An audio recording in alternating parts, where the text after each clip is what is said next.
Hello hamster people of the world, I'm Rachel, I have hamsters, and today I wanted to do a video about Sofia's cage refresh. Not a total setup, but I did do some cleaning and a little arranging. And it started by buying this Night Angel wooden platform, something that I had thought about buying for a while, and I just actually was out of stock for a while. And then it came in stock and I was like, do I need this? And finally I thought, you know what? Yeah, I'm doing it. It really wasn't that expensive, and it actually really did make a big difference for me for Sofia's cage. I think it really cleaned things up. So here's the cage beforehand, and please excuse my mess. But so she has one 200 quart bin up top. There she is, cute little thing.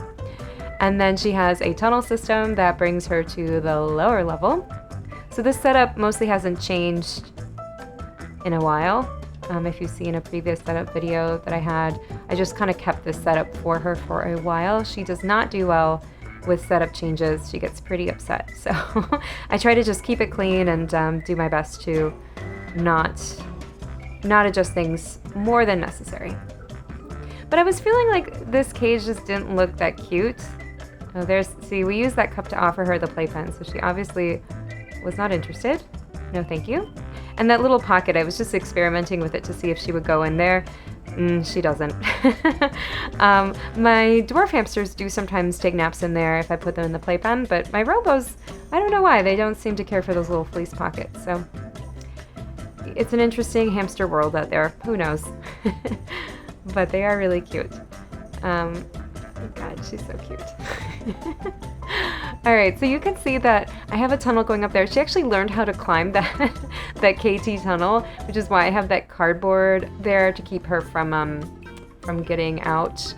I've only seen her do it once. I think she only did it in response to us because she wanted to get closer to us when she's excited to see us, and particularly excited because we might bring her a treat.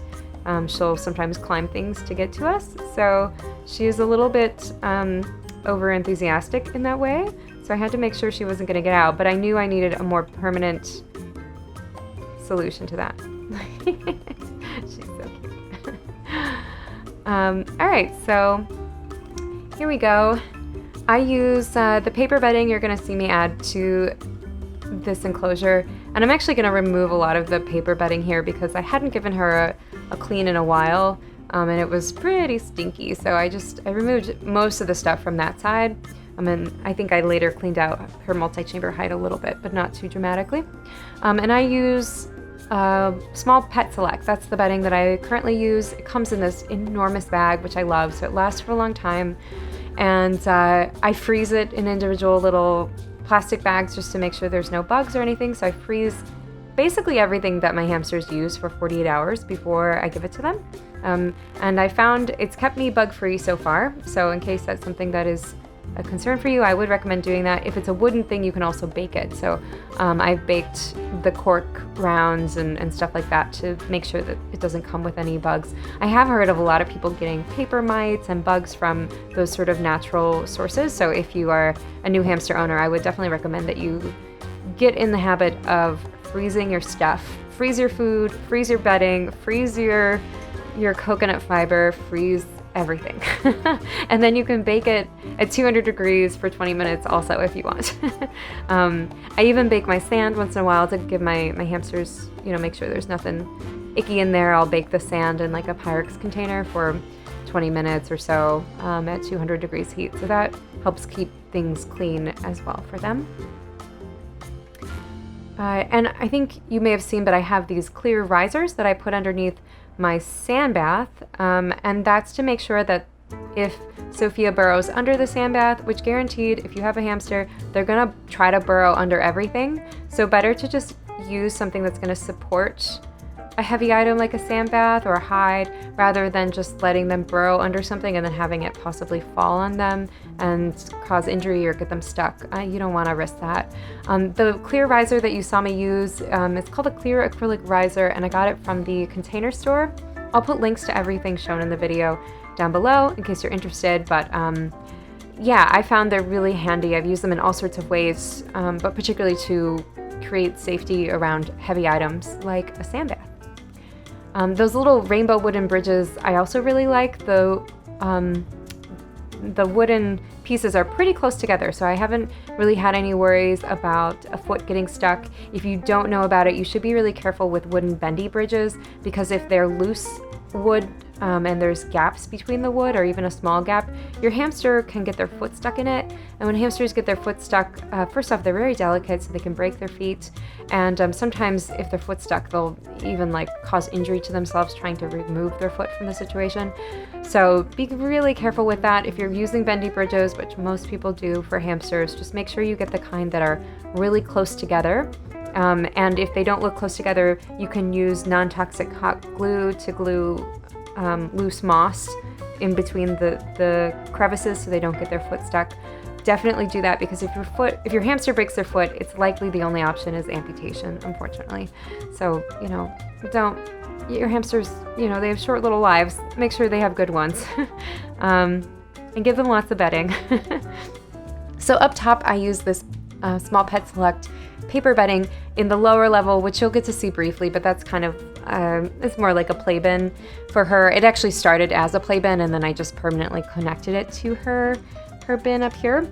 But in the lower level bin, I use hemp bedding and coconut fiber, and that's really more to facilitate foraging and digging. I sprinkle seeds in those areas and give her opportunity to hunt for them and just new spaces, new things, enrichment. Hamsters like to explore, so it's good to provide your hamsters with lots of opportunities.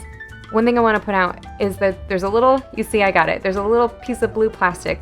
With pretty much all paper beddings, sometimes they come with these little pieces of blue plastic.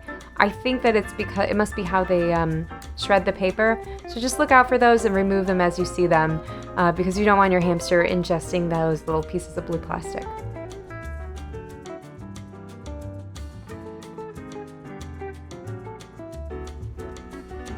Alright, so now I'm getting out a box of sprays that I got from Redwood Grove. That is a hamster spray company if you haven't checked them out. I also did a video about them that I'll link to down below. I've really loved everything I've gotten from them, and so have my hamsters. So if you're looking for some good quality hamster sprays, definitely check them out. I'm going to put some pearl millet and some red millet. There it is. There's the red millet, and here is the pearl millet. One thing I've found, because I've given all of my hamsters these, sometimes they don't even realize they're food, but they like to hide under the cover that these things provide. It creates a little almost awning. So I'll often see little Sofia right snuggled into that corner underneath those hamster sprays. And the same for little Laverne. She likes to hang out under her hamster sprays too. It's just funny. And here's Sofia. She just got back from the playpen, so she's got very full cheeks, ready to make a deposit, but she is not super excited about cage updates, like I said. So she's definitely like, hey, what did you do to my cage? What's happening here? What is this new thing? I try not to change too much for her, but I do think that this was a nice upgrade. It looks visually nicer, it's a little more open, and it also just gives her more burrowing opportunities. And I found that she really has taken advantage of them. She will burrow underneath that Sandbath, under the riser, and also under the level there from Night Angel.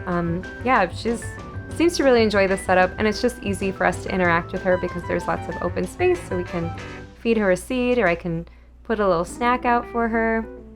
And of course she's got her main home there. That's the 6-room small Night Angel multi-chamber hide, in case you're interested. And of course I have stilts on that because that's how you keep it from collapsing into the bedding underneath.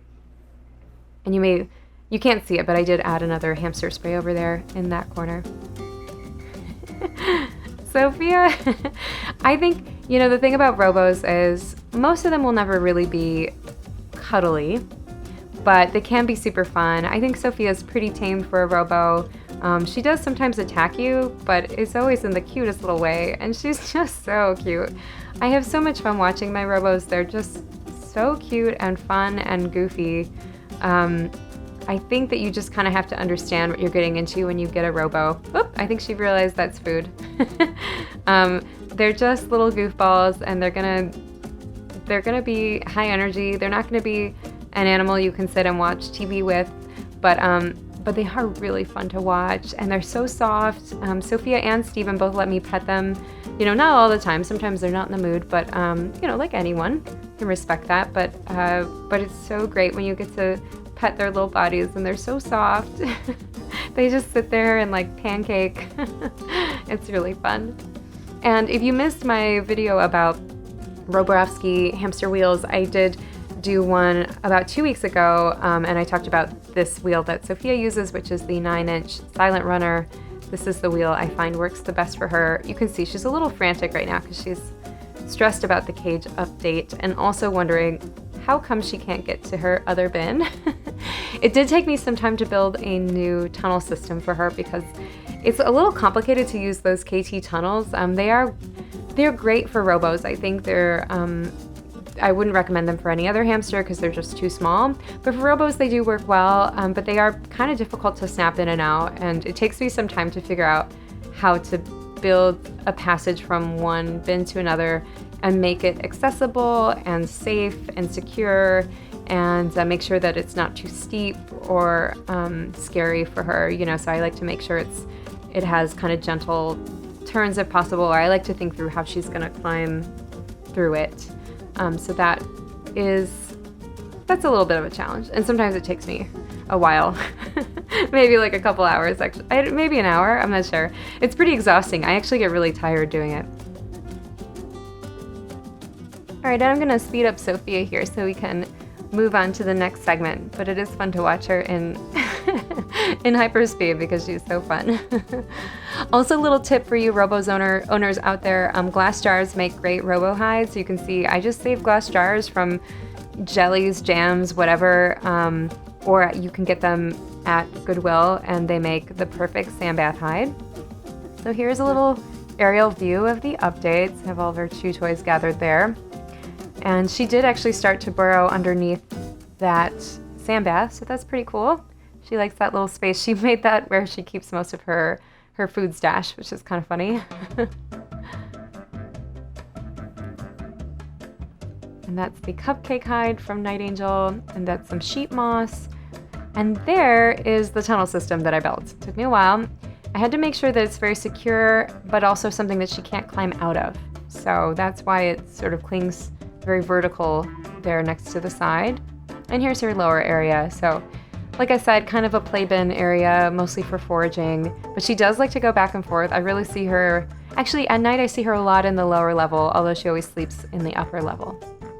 And there she is, eating a little baby puff. I think that one is the beet flavored baby puff. I'll link to that below too. My hamsters love these baby puffs, and it's super cute because they make this really loud crunchy noise. And they're probably really great for taming hamsters with because they're so big. So if you're nervous about training your new hamster and you're afraid they're gonna bite you, something big like a baby puff or a pumpkin seed, these are great things because your hamster really likes them, and also you can hold them out and they'll be pretty far away from your fingertips if you're concerned. So that's the extent of my Sofia cage upgrade. I hope you enjoyed today's video. Everything will be linked to down below in case you're interested in checking anything out. And of course, I love hearing from all of you. Please leave me a comment, send me a message, follow me on Instagram, all the things. All my links are below. So thanks again for watching, and I hope to see you in my next video. Bye.